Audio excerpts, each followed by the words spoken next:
Feasibility is literally the tool to siphon out good and bad and figure it all out. Using feasibility as a negotiating tool. This is my favorite part about feasibility, other than the fact that you don't lose money and you can back out. But this is where the fun part is. Number one, always do feasibility is I would encourage feasibility for any deal, literally any deal. You got to talk to your agent and make sure that the sellers are going to actually accept any kind of offer with feasibility. It just depends on the market and the type of property, or whatever. But I would encourage trying every one of them with the feasibility. Now, when it comes to construction, or not construction, when it comes to property acquisition especially, feasibility is technically a process. Okay, so it's a process of feasibility. And now when do we use feasibility as a process? You use the feasibility as a process after you make an offer and your offer is accepted, but before you make that final call to proceed with the offer.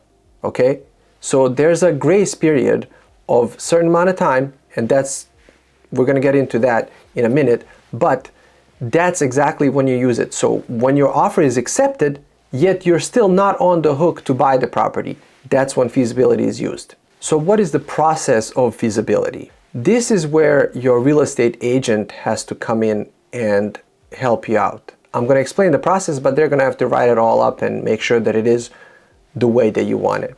Okay, so the process of feasibility is when you like a piece of property, especially when it comes to just dirt, just land, it's really not uncommon to ask for feasibility. And what feasibility means is you give an offer and then you give yourself a certain amount of time to check things out about that property. And in that amount of time, the property is off the market, it's pending.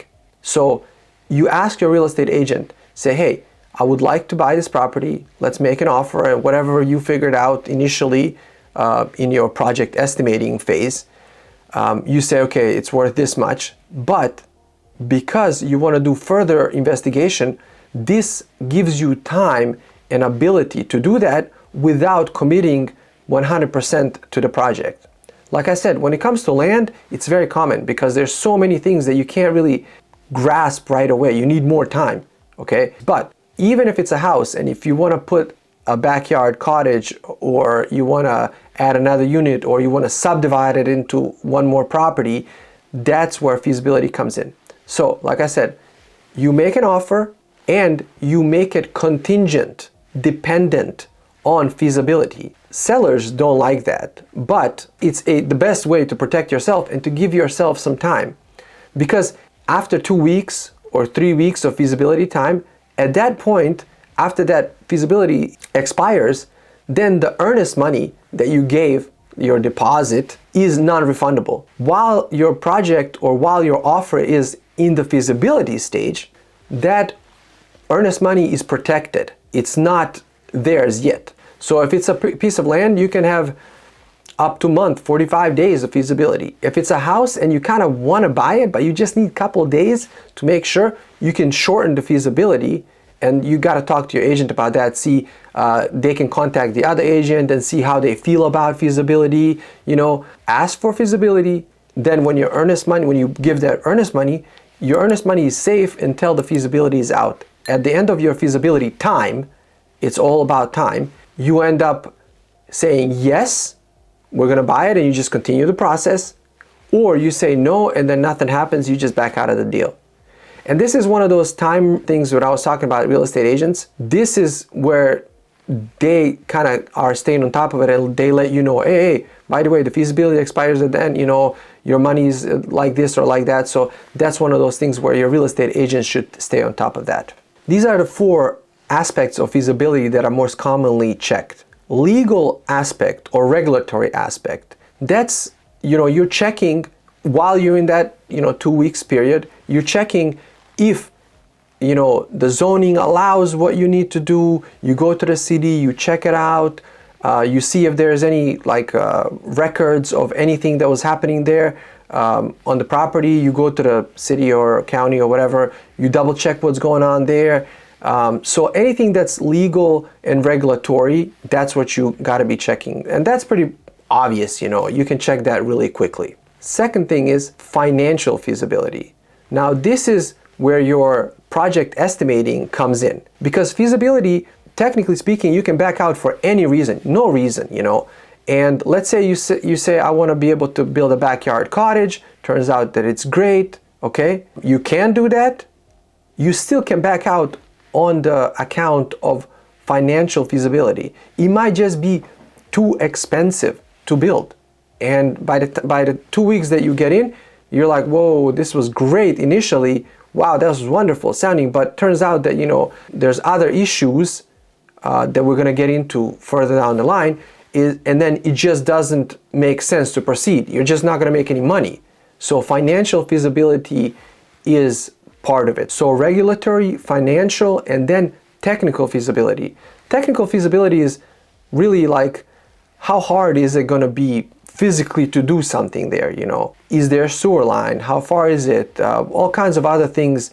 Like I said, we're going to go down into more detail about it, but technical feasibility is it technically going to be okay? So regulatory, financial, technical, and market analysis. You might initially say, oh wow, this is so great, let's do this, and you get in and you make an offer and you're in contingency, and it turns out that adult family homes, or let's say a backyard cottages, turns out that they're not, you get into it and your agent prints out a list of market analysis and you're like, whoa, they're not really that popular, or they don't make that much money, or I thought they were really a lot more. And then you say, hey, based on this, I back out. So there's about 4 or 5 items that, you can kind of look at, and you can back out for any reason, That's really where the ultimate money maker is. That's where everything happens, There's nothing that happens before or after that matters as much as you making that call and saying yes.